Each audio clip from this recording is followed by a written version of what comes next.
صحابہ کرام بھی حضرت حسن اور حضرت حسین کے ساتھ بہت زیادہ محبت کا اظہار فرمایا کرتے تھے۔ خلیفہ راشد حضرت ابو بکر صدیق رضی اللہ تعالیٰ عنہ کے بارے میں روایات میں ہے کہ جب بھی گلی میں گزرتے اور حضرت حسین کو کہیں دیکھتے تو اٹھا کے گود میں اٹھا کے ان کو پیار کرتے۔ ایک مرتبہ حضرت ابو بکر صدیق رضی اللہ تعالیٰ عنہ نے حضرت حسین کو گود میں اٹھا کے پیار کیا اور فرمایا، اور آنکھوں سے آنسو جاری ہیں، اور اس حدیث کے راوی بھی حضرت علی رضی اللہ تعالیٰ عنہ ہیں، فرماتے ہیں کہ ابو بکر کی آنکھوں سے آنسو جاری تھے، اور حضرت ابو بکر فرما رہے تھے، والذی نفسی بیدی لقرابۃ رسول اللہ صلی اللہ علیہ وسلم احب الی ان اصل من قرابتی، اس ذات کی قسم جس کے ہاتھ میں میری جان ہے، مجھے محمد صلی اللہ علیہ وسلم کے خونی رشتوں کی قدر اللہ کی قسم اپنے رشتوں سے زیادہ محبوب ہے۔ یہ حضرت ابو بکر کا حضرت حسین کے ساتھ معاملہ تھا۔ اور اس کے علاوہ بھی حضرت ابو بکر رضی اللہ تعالی عنہ نبی صلی اللہ علیہ وسلم کے اہل و عیال اور آپ کی آل کے بارے میں لوگوں کو بہت تاکید فرمایا کرتے تھے۔ ایک روایت میں ہے کہ آپ نے حضرت ابو بکر نے لوگوں سے خطاب کیا اور فرمایا، یا ایھا الناس ارقبوا آل محمد صلی اللہ علیہ وسلم، اے لوگوں محمد صلی اللہ علیہ وسلم کے رشتوں کا خیال رکھو، یعنی آپ کے جو خونی رشتے ہیں، آپ کی اولاد، آپ کی بیٹیاں، ان کے بارے میں اللہ سے ڈرو۔ ایک اور روایت میں آتا ہے کہ حضرت ابو بکر رضی اللہ تعالیٰ عنہ ایک مرتبہ مدینہ کی گلیوں سے گزر رہے تھے تو آپ نے حضرت حسین کو بچوں میں کھیلتے ہوئے دیکھا، تو ان کے قریب آئے اور ان کو گود میں اٹھا کے فرمایا، بی ابی شبیہ من نبی صلی اللہ علیہ وسلم لا بعلی۔ حضرت علی قریب میں موجود تھے تو حضرت حسین کو حضرت ابو بکر نے گود میں اٹھا کے فرمایا کہ میرے ماں باپ تم پہ قربان جائیں، اللہ کی قسم یہ محمد صلی اللہ علیہ وسلم کے زیادہ مشابہ ہیں، علی کے مشابہ نہیں ہیں، یعنی حضرت علی کے مشابہت ان میں کم ہے اور شکل و صورت میں محمد صلی اللہ علیہ وسلم کے یہ زیادہ مشابہ ہیں۔ اور روایات میں آتا ہے وعلی یضحک، حضرت علی ابو بکر کی یہ بات سن کے ہنس رہے تھے۔ حضرت ابو بکر رضی اللہ تعالیٰ عنہ کے بعد حضرت عمر رضی اللہ تعالیٰ عنہ کا دور خلافت آتا ہے۔ حضرت عمر نے بھی حضرت حسین رضی اللہ تعالیٰ عنہ اور حضرت حسن سے بہت زیادہ محبت کا اظہار کیا اور ان کا خاص خیال کیا کرتے تھے۔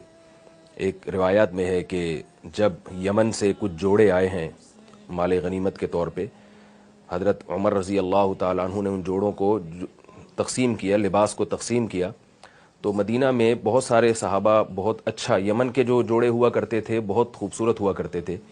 تو دیکھا کہ لوگ وہ پہن کے گھوم رہے ہیں، تو آپ کی نظر حضرت حسن حسین پر پڑی، یہ دونوں بچے تھے، تو دیکھا کہ یہ سادہ کپڑوں میں گھوم رہے ہیں، تو حضرت عمر کو بہت فکر ہوئی۔ حضرت عمر نے یمن کی طرف ایک قاصد کو بھیجا اور کہا کہ اس کے گورنر سے کہو کہ حسن اور حسین کے لیے بھی ایسے ہی جوڑے بھیجے جیسے دوسرے لوگوں کے لیے بھیجیں۔ تو جب بھیجے گئے وہ جوڑے اور حضرت عمر نے دیکھا کہ حضرت حسن اور حسین وہ جوڑے پہن کے گھوم رہے ہیں، تو آپ نے فرمایا کہ اب میرا دل مطمئن ہوا ہے۔ ایک اور روایت میں آتا ہے کہ مشہور واقعہ ہے، حضرت عمر رضی اللہ تعالیٰ عنہ نے ایک مرتبہ جب بیت المال سے وظائف جاری فرمائے تو اپنے بیٹے عبداللہ ابن عمر رضی اللہ تعالیٰ عنہ کا حصہ اس میں کم رکھا اور حضرت حسن اور حضرت حسین کا حصہ زیادہ رکھا۔ یہ واقعہ بڑا دلچسپ ہے۔ تو عبداللہ ابن عمر رضی اللہ تعالیٰ عنہ جو حضرت عمر کے بیٹے تھے، انہوں نے اپنے والد پر یہ اعتراض کیا کہ اے میرے والد محترم، میں نبی صلی اللہ علیہ وسلم کے ساتھ بہت ساری جنگوں میں شریک رہا ہوں، حضرت حسن اور حسین تو اس وقت بہت چھوٹے تھے، تو میرا حق زیادہ بنتا ہے کہ مجھے اس وظیفے میں زیادہ حصہ دیا جائے۔ حضرت عمر نے جو جواب دیا وہ بڑا ہی دلچسپ، فرمایا اے میرے بیٹے، اے ابن عمر، ہل ابو کا مثل ابیہما وہل امو کا مثل امیہما وہل جدو کا مثل جدہما، تو بتا کہ کیا تیرا باپ ان دونوں کے باپ جیسا ہے، اور کیا تیری ماں بھی ان دونوں کی ماں جیسی ہے، اور کیا تیرے نانا بھی ان دونوں کے نانا جیسے ہیں؟ یعنی یہ تین فضیلتیں ان دونوں کو حاصل ہیں تو جو تجھے حاصل نہیں ہیں۔ ایک تو یہ کہ تیرا باپ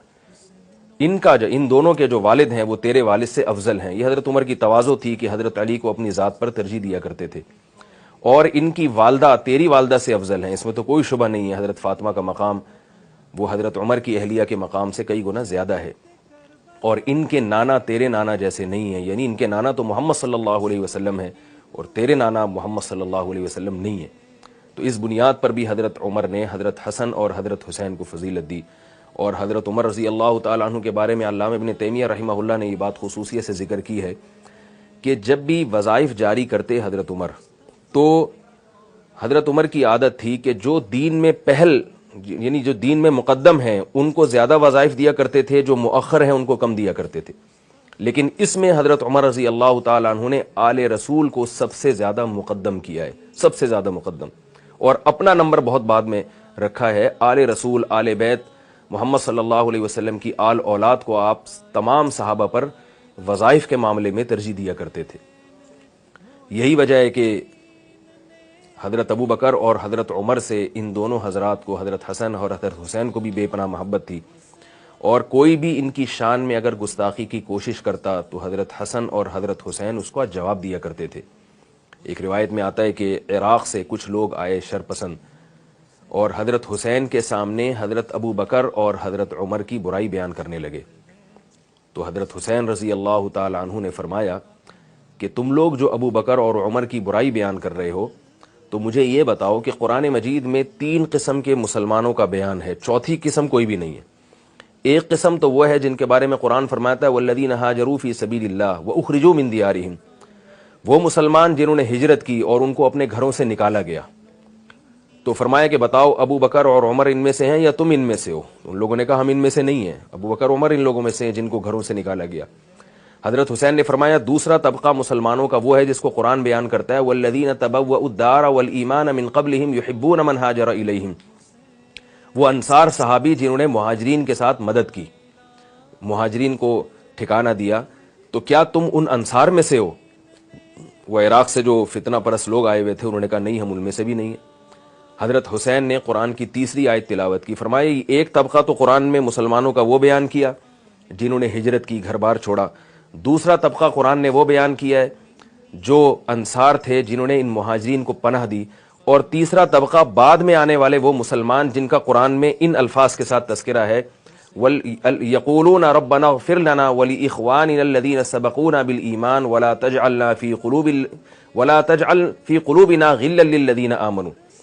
فرمایا قرآن مجید میں آتا ہے کہ کچھ لوگ بعد میں آئیں گے، وہ ایسے ہوں گے جو یوں کہا کریں گے کہ اے اللہ یہ جو انصار اور مہاجر صحابہ ہم سے پہلے گزر چکے، اے اللہ تو ان کی خطاؤں کو معاف فرما دے اور ہمارے دل میں ان سے بغض پیدا نہ کرنا بلکہ ہمارے دل میں ان سے محبت پیدا کرنا.